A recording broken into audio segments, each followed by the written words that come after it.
Miranda Rick. And I'm Sarah Wheeler, and this is The Mother of It All, where we take on motherhood through the lens of culture and culture through the lens of motherhood.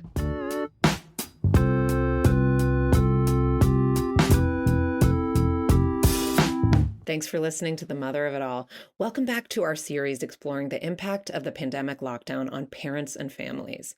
In part one, Miranda and I discussed the results of our survey of almost 500 parents about their experiences in a global pandemic and the ways in which those intense parenting years continue to impact them and their families now, 5 years later. All month long, we're sharing conversations with a few of the survey respondents who had particularly striking or emblematic stories to tell.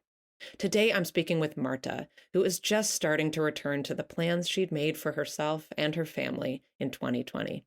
Thanks for listening. Welcome, Marta. Thanks so much for taking time to speak with me today. Of course. So give me just a little picture of where you were 5 years ago. You had just given birth to your second child. Is that right? Yeah, about a month into having baby number 2. My parents left from visiting March 14th, and then March 15th, we took my almost 2-year-old out of daycare, and I was home with a 1-month-old and an almost 2-year-old. So, yeah. Wow. And you ended up leaving your job pretty soon after that. It's a complicated story we could get into or not. It often is, right? But what's interesting to me is you went from being someone who was working full time, a full time working mom, to, I guess we would call a stay at home mom, although in very unusual circumstances. What was that like for you? I mean, it was a pretty major transition. Yeah. I mean, full disclosure, I had some thoughts of staying home with baby number 2.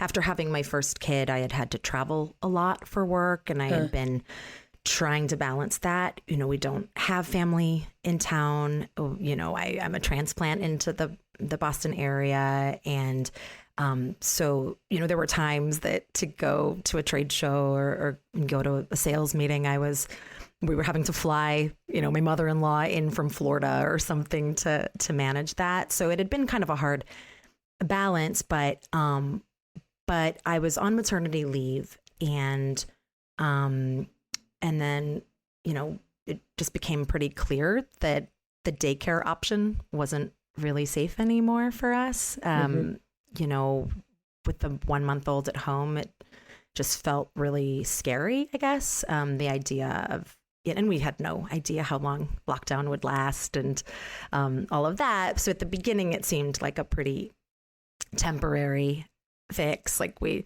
still were having like Zoom calls at Bright Horizons with our 2-year-olds for daycare, and they would try to do sing-alongs and things. And yeah, I remember those attempts. Not working very well, right?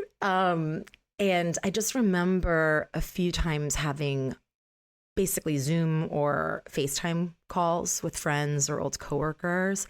And with the 2 kids, like I couldn't get through a 5-minute conversation without someone slamming down the iPad or the laptop or someone crying or needing attention. And it just became very clear that trying to do what I had been doing at the same time with managing the kids was going to be, really, really challenging. And then my company was actually going through some layoffs, right around when I would be going back. So the decision was kind of made for me, which was, it was a lot of layered emotions to that, because even though I had been thinking of doing that myself, it was in my head, it was a slightly different way of going about it. I think at the time, the visions that I had of maybe staying home for a while involved maybe pivoting my career, maybe staying through maternity leave, but keeping my oldest kid in daycare for a while, maybe going back to school. Maybe, we had signed the baby up to also start daycare so that I could kind of figure out my next chapter. And then it just so quickly shifted to just being life at home with these two kids that were just, constantly in need. I mean, it was a 1-month-old and a 2-year-old. So it was a lot of togetherness. And it's so funny because depending on where people are in life, something like a global pandemic hits them very differently. So, I have 2 sisters that were talking about how they went 6 months without so much as a hug from someone. And I couldn't go to the bathroom by myself. I mean, I think it took a year before I took a shower without a company walking in. So it was just on the one hand, very isolating from adults, and on the other hand, just constantly surrounded by people. And it was just a weird mix. So I stayed home, and honestly, it felt for a couple years there like I was kind of running my own daycare. Like, I know they're my kids, but trying to keep them entertained and, doing artistic things, trying to not just always shove an iPad in their face. The baby didn't even want to look at one, for a while there. So, and we were pretty cautious at the beginning. Both of my kids have severe allergies, and now we know asthma, but there were some health concerns as well. So we were pretty COVID cautious until they were able to get vaccinated. So I think one of the hardest parts was the lack of community too. I felt like coming into parenthood for the second time, I knew a lot. I learned so much from the first time around, and I think I had this vision of what I would do differently for the second time around. And I was going to plug into the local moms groups, or plug into the play dates and taking the yoga classes with the kids and things like that. And it became not that. It became just very, very isolating. And I just didn't have the chance to kind of build that community that I wanted to build locally. And I think everyone was kind of underwater at the same time.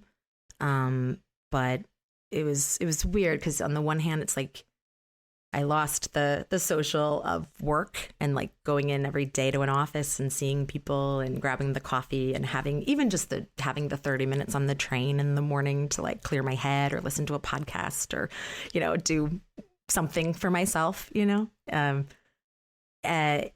just kind of went away too.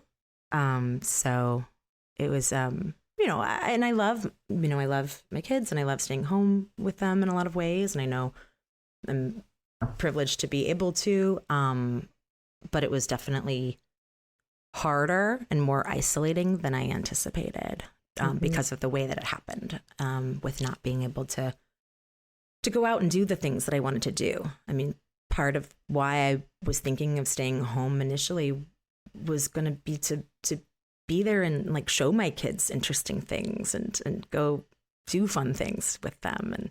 And it felt like I kind of had to come up with all of that on my own at home. And it was intense. So. Yeah, I'm picturing you kind of on the precipice of all these transitions around that time, and then having to pivot into a completely different kind of transition that I would imagine didn't meet the goals that you'd right. set out, right? I feel like it's only now, about 5 years later, that I am starting to dig out of that, My youngest just started preschool for the first time last year. I mean, prior to that, it was just me and them. And I think it's always hard to figure out, what you want to be when you grow up and everything. But I think it can be really hard when you have a vision of how things are going to be, and then it just pivots. Which has never been my strong suit. Yeah. What do you feel is kind of the legacy of that turn away from career? You know, now it sounds like you're at this other transition, whatever you do with it, you know, but I know these moments when you get more childcare and, you know, and so do you think about working? Do you feel like, does that feel really foreign? I think there's always a fear if you've been out of something for a while that it's going to take a lot to kind of get back to it. There's also new perspectives and new circumstances where I know that I know that I can't do exactly what I was doing. I mean, life with 2 kids is just, there's a reality of that where the schedule that I had probably wouldn't be sustainable. When having the second baby, I think there was this idea of how to incorporate my kids into my life a bit. And I think when COVID happened and I stayed home in the way that I did, any aspect of that life that was going to be like my self-discovery or my journey or my, you know, schooling or anything that was going to be kind of hit pause. And so it became more about like me just trying to carve out little moments for myself, but mostly just kind of having to shift to what was important for them. Yeah. And I'm sure some of this is just parenting in general, right? But I think that the pandemic made the lack of support feel really extreme. Yeah. You mentioned something too about, you know, that you had wanted to have it be this time where you were finding community and making those connections that, you know, sometimes allow for support. And then it was, you know, well, we all remember what it was like. It was not that in a lot of ways, although people did find creative ways to build community and be connected. But in what you wrote, you said that you are starting to look for that community and that COVID in a way kind of made it even clearer to you how important that was. Can you talk about that journey and what it's like for you now?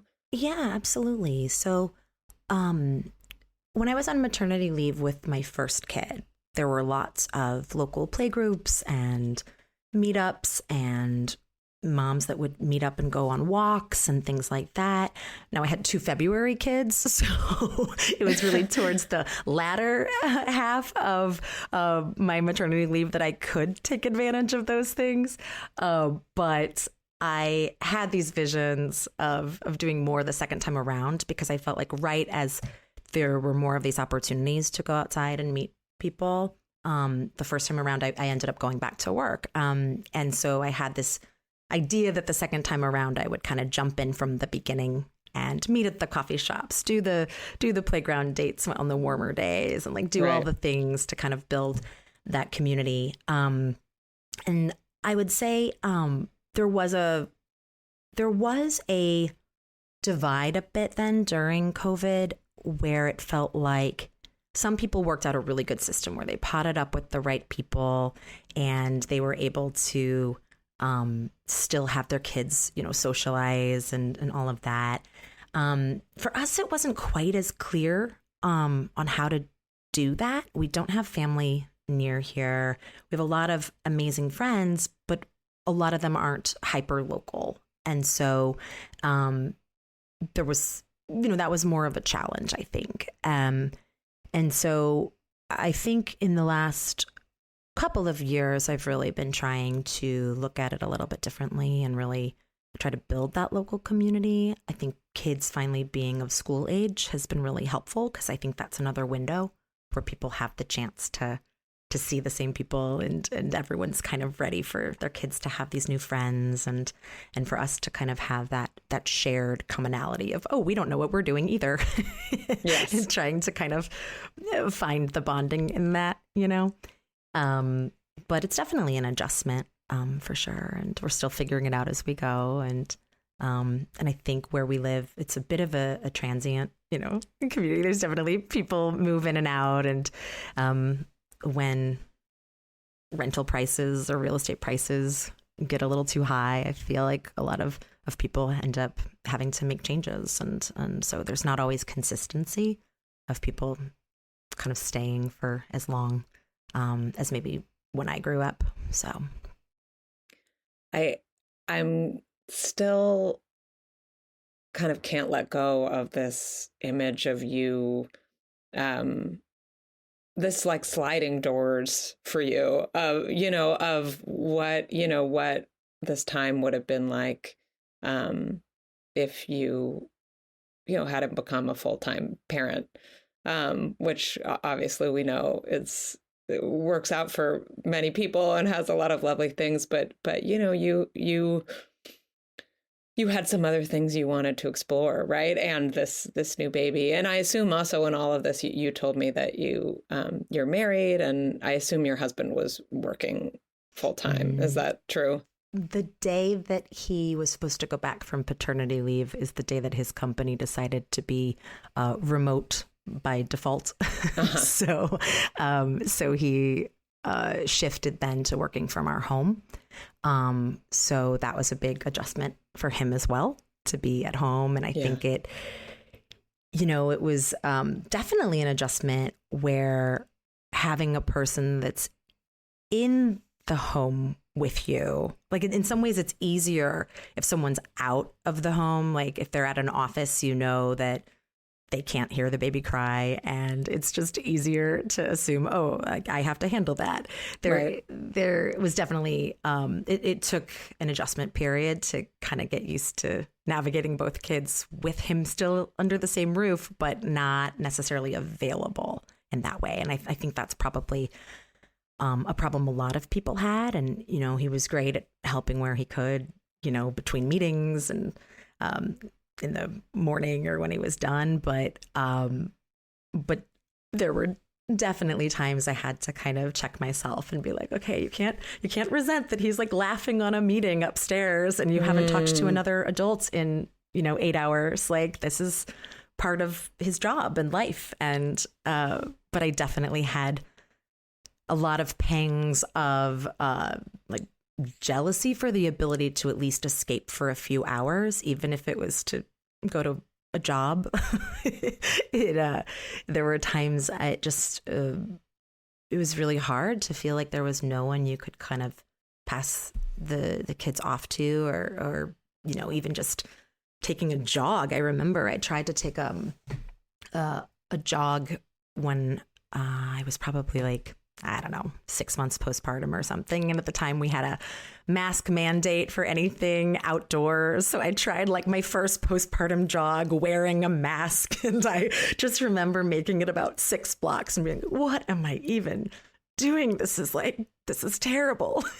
And just kind of being like, I'm just gonna walk, and maybe jogging's not my thing right now. But all of my normal outlets, I think, weren't really there.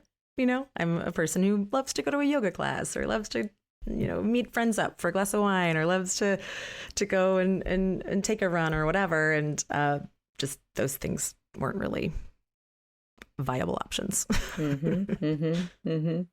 If you think about like that other version of you, I don't know, maybe she's a brunette, whatever, it's always Gwyneth Paltrow or Mira Sorvino. I can't even remember. But what do you imagine her doing like in the spring of March 2020? She goes back to maternity. She goes back from maternity leave.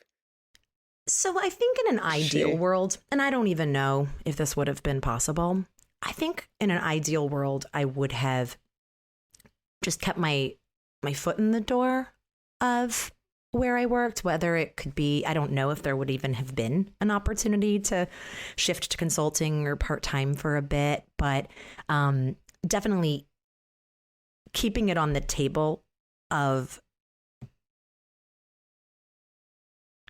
continuing to stay current with what was going on. I had done a lot of thinking about going back to school, or trying to just, I don't know, take a little time to figure out if marketing was what my passion was. My husband is lucky enough to have very early in life found what he was incredibly passionate about, which is engineering, and he lights up when he talks about it, and he loves building things, and he loves what he does. And I have loved aspects of what I have done, but I've never really found that thing that speaks to me in the same way. And I've always kind of wanted to explore what was possible. But that's a bigger, that's something I'm sure I will have to figure out with a therapist someday. But so many things to do in therapy. Things. Yeah. I wonder if that's something you get to explore now, Yeah, I think now that the kids are getting older, it's funny. I always flag the age of my youngest with how long it's been since COVID, because he was only a month old. But, we just had the 5th birthday, and it was a real eye opener. I have memories from being that age, and I know it's going to move fast here, and the kids won't be as reliant. They're already not needing me for everything that they used to need me for. And so I think that's the big question, right? Is like, what comes next? So not sure yet. Well, I hope it's interesting, fulfilling, thought-provoking. Thank you. Me too. Yeah, I hope you find your passion. Thanks, Marta. Thanks so much. The Mother of It All is produced by Opus Knox Media with music from It's Electric. If you liked this episode, why not send it to a friend right now? Go on, we'll wait. You can follow us on Substack at themotherofitall.substack.com, where subscribing will get you episodes and bonus posts in your inbox and connect you with the Mother of It All listener community. Plus, become a paid subscriber and get a hot off the presses Mother of It All canvas tote. We're also on Instagram at The Mother of It All, and you can email us anytime with ideas or feedback at motherculturepod@gmail.com.